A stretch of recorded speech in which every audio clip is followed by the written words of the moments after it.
नमस्कार दोस्तों, break exam में आप सभी का स्वागत है। आइए आज के करंट अफेयर की वीडियो में हम देखेंगे कुछ महत्वपूर्ण इम्पोर्टेंट टॉपिक जो आपके आने वाले यूपी पीसीएस यूपी आरओ के लिए बहुत ही ज़्यादा इम्पोर्टेंट रहेंगे। तो चलिए सबसे पहले हम किसी भी इम्पोर्टेंट टॉपिक का थ्योरी देखेंगे, उसके बाद हम उससे संबंधित एमसीक्यू क्वेश्चन भी करेंगे। तो चलिए शुरू करते हैं। यानी SAB यानी कि नेशनल सिक्योरिटी एडवाइजरी बोर्ड, ये क्या है, इसका हाल ही में यह चर्चा में है। तो यह राष्ट्रीय सुरक्षा सलाहकार बोर्ड का गठन किया गया है। तो इसके बारे में हम इस वीडियो में सबसे पहले देखेंगे। यह एक सलाहकार निकाय है जो राष्ट्रीय सुरक्षा परिषद के अंतर्गत कार्य करता है। इसका उद्देश्य क्या है, तो दीर्घकालिक रणनीति सुझाव और सुरक्षा मुद्दों पर स्वतंत्र सलाह प्रदान करना है। तो इसका मुख्य उद्देश्य क्या है कि मुख्य रूप से सरकार को सलाह देना, वो भी कौन से, सुरक्षा मुद्दों पर। आइए इसके बारे में देख लेते हैं। तो यानी SAB का गठन कब हुआ था, तो दिसंबर 1998 में इसका गठन हुआ था। इसके अलावा यह गठन राष्ट्रीय सुरक्षा सलाहकार ब्रजेश मिश्रा के कार्यकाल के दौरान किया गया था। उसके बाद हम आगे देख लेते हैं, इसके कार्यकाल के बारे में देख लेते हैं। तो प्रारंभ में इसके सदस्यों का जो कार्यकाल था वो 1 वर्ष था। जो शुरू में इसका जब गठन किया गया था तो 1 वर्ष के लिए इसका कार्यकाल था। उसके बाद 2004 से 6 के बाद इसे 2 वर्ष के लिए कार्यकाल के लिए पुनर्गठित कर दिया गया। तो 2004-06 के बाद इसके कार्यकाल को 1 साल और बढ़ा दिया गया, यानी कि 2 साल का कार्यकाल होना सुनिश्चित कर दिया गया। उसके बाद आइए हम इसके उद्देश्यों में देख लेते हैं कि इसका उद्देश्य क्या होता है। आखिर यानी SAB का जो गठन किया जाता है ये क्यों किया जाता है, इसके क्या उद्देश्य होते हैं। तो पहला इसका उद्देश्य है कि सुरक्षा मामलों पर स्वतंत्र और निष्पक्ष विश्लेषण देना। उसके बाद राष्ट्रीय सुरक्षा परिषद को नीतिगत विकल्प और दीर्घकालिक रणनीतिक दृष्टिकोण प्रदान करना। उसके बाद अगला क्या है इसका उद्देश्य, परमाणु सिद्धांत जो कि 2001 में आया था और राष्ट्रीय सुरक्षा समीक्षा 2007 जैसे दस्तावेजों की तैयारी में मदद करना इसका मुख्य उद्देश्य है। इसकी संरचना में कैसी होती है, तो इसकी संरचना वर्तमान में SAB में 16 सदस्य होते हैं। इनमें से सदस्य सेवानिवृत्त सैन्य अधिकारी होते हैं, कुछ राजनयिक होते हैं, कुछ IPS अधिकारी होते हैं और कुछ शिक्षाविद और नागरिक समाज के प्रतिनिधि भी होते हैं। इसके बाद इसका संगठनात्मक ढांचा कैसा होता है, संगठनात्मक ढांचा इसका होता है, यह राष्ट्रीय सुरक्षा परिषद सचिवालय के अंतर्गत कार्य करता है और इसके 2 अधीनस्थ निकाय भी हैं, यानी कि इसके अंदर 2 बोर्ड इसके अंतर्गत काम करते हैं। पहला है नेशनल इंफॉर्मेशन ब्यूरो यानी कि नेशनल इंफॉर्मेशन बोर्ड NIB, दूसरा है टेक्नोलॉजी कोऑर्डिनेशन ग्रुप। तो 2 इसके बोर्ड हैं जो इसके अंतर्गत काम करते हैं, याद रखिएगा इन दोनों को भी। उसके बाद चलिए हम इससे जुड़े हुए MCQ क्वेश्चन देख लेते हैं जो वहाँ से आपके परीक्षाओं में प्रश्न पूछे जा सकते हैं। तो पहला प्रश्न है NSAB यानी कि राष्ट्रीय सुरक्षा सलाहकार बोर्ड का गठन कब किया गया है, तो इसका सही जवाब क्या है, ऑप्शन बी 1998 यानी कि दिसंबर 1998 में इसका गठन किया गया है, याद रखिएगा। आइए बढ़ते हैं दूसरे प्रश्न की ओर। दूसरा प्रश्न है NSAB किसके अंतर्गत कार्य करता है, इसके ऑप्शन है, ऑप्शन ए गृह मंत्रालय, ऑप्शन बी रक्षा मंत्रालय, ऑप्शन सी प्रधानमंत्री कार्यालय और ऑप्शन डी राष्ट्रीय सुरक्षा परिषद सचिवालय। तो इसका सही जवाब है ऑप्शन डी, राष्ट्रीय सुरक्षा परिषद सचिवालय। चलिए बढ़ते हैं अगले प्रश्न की ओर। NSAB के सदस्यों का कार्यकाल वर्तमान में कितने वर्षों का होता है, 2004-06 के बाद इसका कार्यकाल कितना कर दिया गया है। पहला ऑप्शन है 1 वर्ष, दूसरा ऑप्शन है 2 वर्ष, तीसरा ऑप्शन में 3 वर्ष और चौथे ऑप्शन में 5 वर्ष। तो इसका सही ऑप्शन क्या है, ऑप्शन बी 2 वर्ष। शुरू में क्या इसका कार्यकाल था, तो जब शुरू हुआ था तब इसका कार्यकाल था 1 वर्ष, लेकिन 2004-06 के बाद इसे 2 वर्ष का कार्यकाल इसका कर दिया गया है। चलिए बढ़ते हैं अगले प्रश्न की ओर। NSAB के कौन कौन से अधीनस्थ निकाय हैं, तो इसके कौन कौन से अधीनस्थ निकाय हैं, तो इसके ऑप्शन हैं, ऑप्शन ए DRDO और इसरो, ऑप्शन बी नीति आयोग और UIDAI, ऑप्शन सी NIB और TCG और ऑप्शन डी रा और IB। तो इसके सही जवाब है ऑप्शन सी NIB यानी कि नेशनल इंफॉर्मेटिव ब्यूरो और TCG। ऑप्शन सी इसका बिल्कुल सही जवाब है। आइए बढ़ते हैं अगले प्रश्न की ओर। NSAB का मुख्य उद्देश्य क्या है, तो इसका मुख्य उद्देश्य क्या है, इसके ऑप्शन, पहला ऑप्शन है न्यायिक फैसले देना, दूसरा ऑप्शन है कार्य नीति बनाना और तीसरा ऑप्शन है राष्ट्रीय सुरक्षा पर दीर्घकालिक रणनीतिक सुझाव देना। तो ऑप्शन सी इसका बिल्कुल सही जवाब है, राष्ट्रीय सुरक्षा पर दीर्घकालिक रणनीतिक सुझाव देना इसका बिल्कुल सही जवाब है।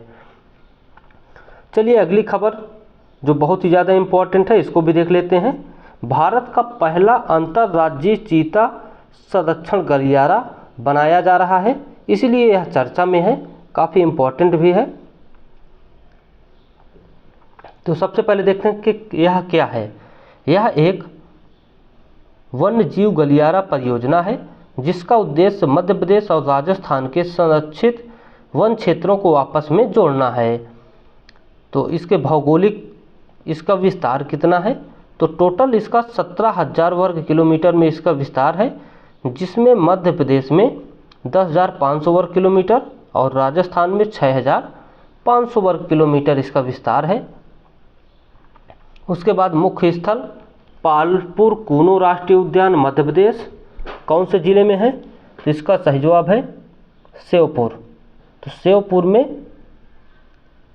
पालपुर कूनो राष्ट्रीय उद्यान है।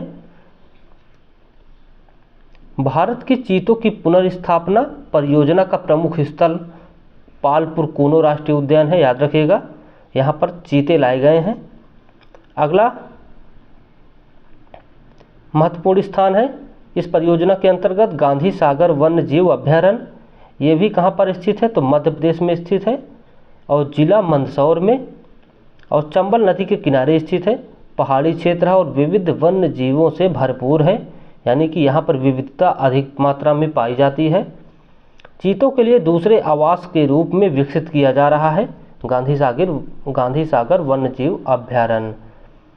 उसके बाद अगला अब टाइगर रिजर्व है मुकुंदरा हिल्स टाइगर रिजर्व, ये राजस्थान का है और ये इस कौन से ज़िले में है, तो कोटा संभाग ज़िले में यह स्थित है। इसमें दर्रा, जवाहर सागर और चंबल अभ्यारण्यों का क्षेत्र शामिल है। शुष्क घास भूमि पारिस्थितिक तंत्र के कारण चीतों के लिए उपयुक्त है। तो यहाँ पर क्यों यह चीतों के लिए उपयुक्त है, ये भी याद रखिएगा कि यहाँ पर शुष्क घास भूमि अधिक मात्रा में है। उसके बाद हम राजस्थान के ज़िले कौन कौन से शामिल हैं इस गलियारे में, ये देख लेते हैं।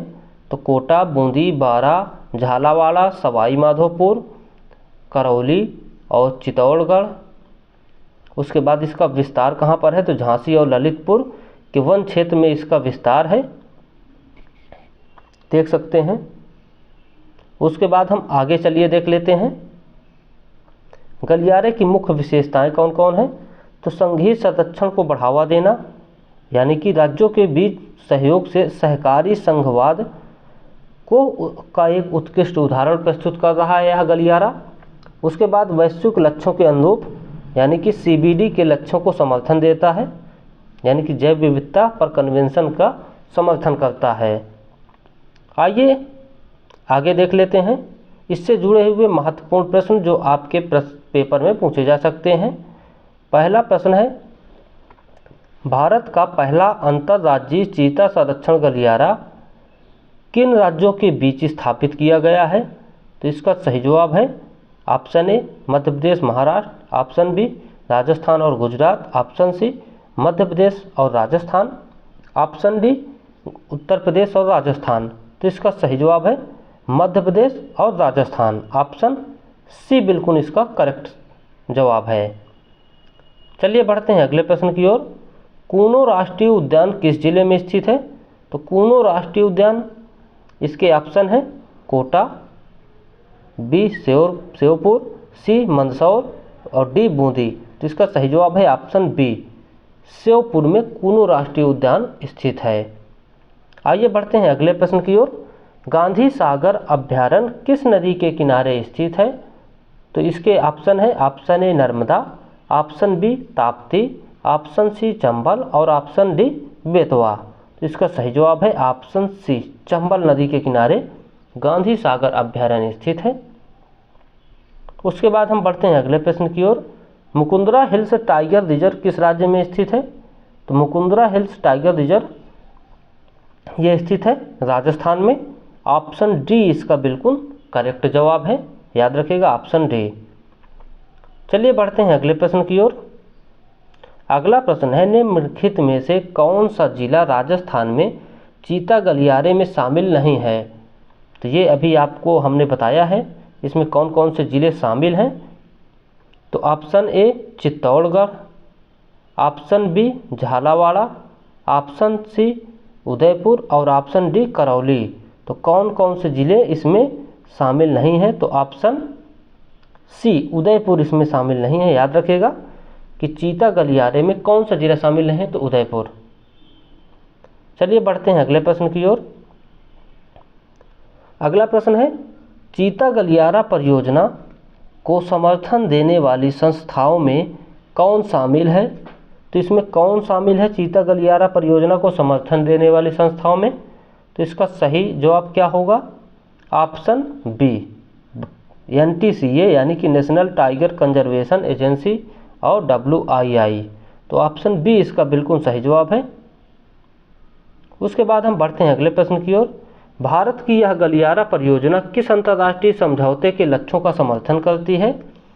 Option A UNFCCC, option B UNCLOS, option C CBD और ऑप्शन डी साइट्स। तो इसका सही जवाब क्या है? ऑप्शन सी, याद रखिएगा CBD यानी कि बायोडाइवर्सिटी पर कन्वेंशन, जैव विविधता सम्मेलन, यह इसको समर्थित करती है यानी कि समर्थन करती है। ऑप्शन सी बिल्कुल सही जवाब है। तो दोस्तों आज की वीडियो में बस इतना ही, मिलते हैं फिर से नए वीडियो में, तब तक के लिए थैंक यू, बाय।